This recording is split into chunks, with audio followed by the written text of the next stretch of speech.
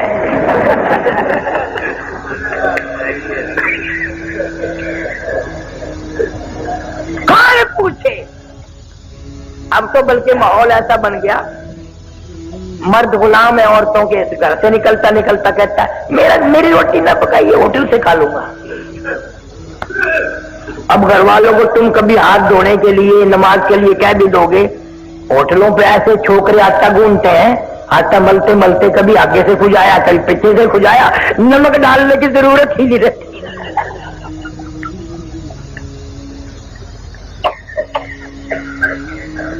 مولانا احمد علی صاحب لاہوری رحمت اللہ علیہ کا امتحان بھی ہوا، کراچی سے دریائی سمندری اسٹیمر والے جہاز میں سوار ہوئے، حج کے لیے تشریف لے جا رہے ہیں، جہاز کا عملہ نماز نہیں پڑھتا، 13 دن میں جد جہاز جا کے لگا، لاہوری نے 13 دن کا لگاتار فاقہ کر دیا۔ اگر آپ کو یہ ویڈیو پسند آئی تو ویڈیو کو لائک کریں، شیئر کریں اور ہمارے چینل کو سبسکرائب کریں۔ تو ملتے ہیں اگلی ویڈیو پر، تب تک کے لیے اللہ حافظ۔